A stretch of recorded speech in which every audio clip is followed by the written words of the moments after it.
Welcome to Photoshop.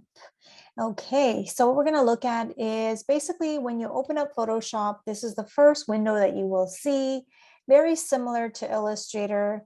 You can create your new document on the left side, but also at the very top, File New, the same way as Illustrator. And you also have the shortcut Command N if you want to use. So I'm going to create a new document. Once again, it's very similar to Illustrator. You have your presets at the top. You have a couple of them underneath as well. And then you have your details here. So depending on what you're creating, whether you're creating a communication for web or print, that's where you would plug in the information. So if I look at print, we have your basic presets, which already has been set up for you. So always double check as well. It says print, however, I'm already noticing a little mistake here. So when you're creating for print, just remember that print needs to be in the color mode CMYK. So whenever you see that, it shouldn't be RGB, it should be CMYK.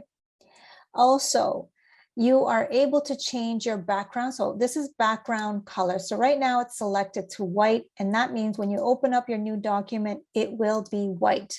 You're also able to change the color. If you have a background in mind, you can do that, choose your color. However, I recommend starting with a transparent background because when you start working in layers, at least you have a transparent background in case you need to take away the background for any reason. At least you have the original background that doesn't have anything. Like for example, a logo that's going on online, or some kind of image that you want no background, you don't want a white box around. So that's why I would use a transparent.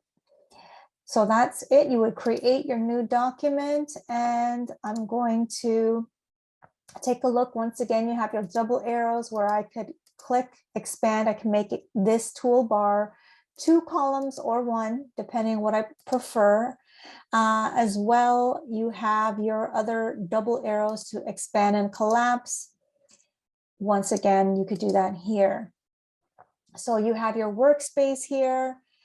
If you take a quick look, kind of looks like Illustrator, just slightly different. We have your layers panel, which you'll be using a lot of, especially in Photoshop. You'll start with your layers. And once you start working, then certain properties will show up as well. And that is basically the basic. If you wanted to change your interface color, just like Illustrator, it is the same way. So on the Macintosh, you would go to Photo and Preferences. You would go to General, and you would choose your interface here. I can change my colors if I need to. And I wouldn't change too much once again. I would just leave it, but you know, I mean, it's up to you. It's just, I wouldn't change too many things. That's what I recommend.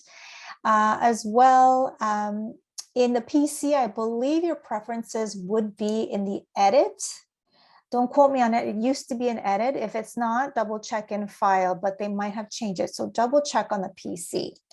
And then your workspace. I mean, you have window at the top. Again, we have workspace here.